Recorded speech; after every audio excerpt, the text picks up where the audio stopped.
de jouer à la journaliste.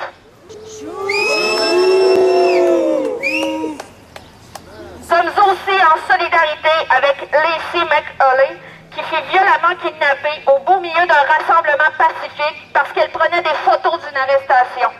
Elle a subi une violence sexiste et gratuite lors de cette arrestation. On la frappait au ventre alors qu'elle était menottée. On lui a écrasé la carotide pendant une dizaine de secondes. On la traitait de vagin, de chienne, de pute.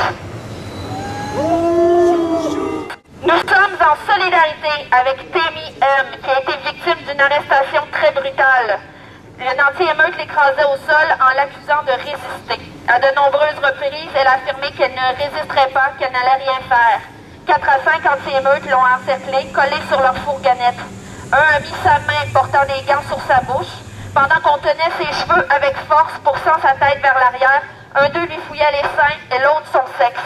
Finalement, elle fut libérée, mais on a gardé sa carte de santé, son certificat de naissance et sa dangereuse pancarte « Le logement est un droit ».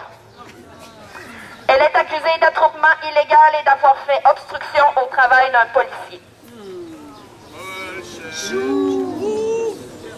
Nous sommes en solidarité aujourd'hui avec toutes celles qui ont été victimes de voies de fait parce qu'elles étaient des femmes, de propos injurieux, de comportements sexistes, d'harcèlement sexuel, d'agressions de toutes sortes. Tous ces crimes habituellement punis par la loi ne sont que quelques exemples des abus de pouvoir commis à Toronto par un État policier contre les droits des femmes.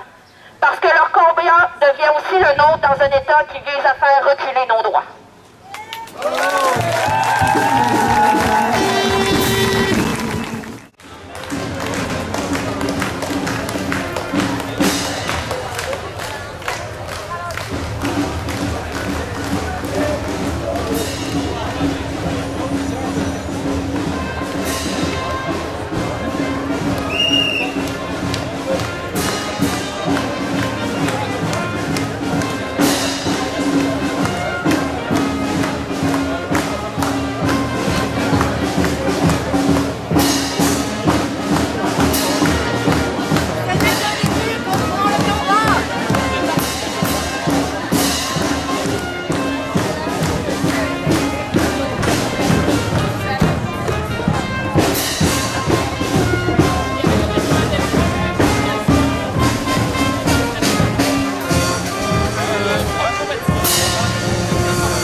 Que pensez-vous du G20 dans son ensemble?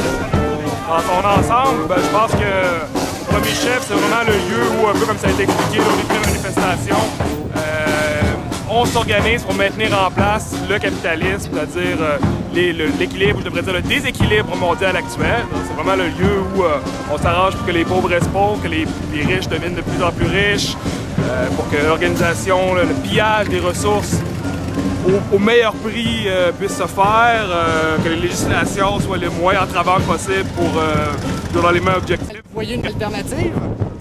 Je pense que les alternatives sont à trouver dans ce qu'on appelle les mouvements sociaux. Donc essentiellement, c'est là que les vraies concertations, que les vraies solutions émergent. Que ce soit dans les mouvements syndicaux, que ce soit dans les mouvements paysans par exemple, dans les pays d'Afrique ou d'Amérique latine. Donc les mouvements qui regroupent la société civile. Je pense que les solutions aux problèmes auxquels les gens seront confrontés vont venir de là, bien avant bien avant les discussions qui sont faites dans les sommets, où participent des gens qui ne sont pas confrontés en fait aux véritables problèmes. Les gens qui participent au G20, est-ce qu'ils souffrent de la famine? Les gens qui participent au G20, est-ce qu'ils souffrent des problèmes de la guerre? Les gens qui participent au G20, est-ce qu'ils souffrent des problèmes d'accès à l'éducation, à la santé? Je pense pas. Donc je miserais davantage sur les mouvements sociaux, la base. On voit jusqu'où le pouvoir est prêt à aller pour défendre ce qui était défendable, c'est-à-dire les injustices, les inégalités à l'échelle de la planète. Et c'est surprenant, oui et non, que ça se produise dans un pays comme le Canada, qui a toujours été vu comme étant un pays de liberté. Pensez-vous que c'était calculé, cette répression, ou c'est venu... On ne peut pas s'empêcher de penser qu'il y avait des intentions. Il y avait l'intention de faire en sorte qu'on intimide les gens qui veulent s'exprimer, qui veulent exprimer leur dissidence par rapport à ce système-là. Et je ne peux pas m'empêcher aussi de voir là-dedans qu'on a ciblé des personnes en particulier, qu'on a eu des attitudes profondément anti-féministes, anti-femmes et anti-québécoises aussi, de surcroît. Pour quelle raison? Dans un événement qui finalement avait rien à voir avec la question québécoise. Pour quelle raison est-ce qu'on a eu des attitudes aussi négatives à l'endroit des francophones, des gens qui étaient francophones, des gens qui avaient simplement manifesté, ne représentaient pas du tout un danger pour qui que ce soit. Alors moi, je suis un peu révolté de tout ça. Parce que je trouve que c'est vraiment très déplorable toutes les conditions que les manifestants ont subies à Toronto lors des sommets du G20. Premièrement, les conditions d'arrestation étaient exécrables. C'était vraiment extrêmement déplorable. Et deuxièmement aussi, il n'y avait aucune raison valable pour emprisonner toutes ces personnes-là pendant plus de 50 heures. C'est vraiment inacceptable. Je trouve que c'est un droit... c'est des droits qui ont été bafoués.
Libérez nos compagnons! Ni procès, ni prison! Libérez nos compagnons! Ni procès, ni prison! Libérez nos compagnons! Ni procès, ni prison! Libérez nos compagnons! Ni procès, ni prison! Libérez nos compagnons!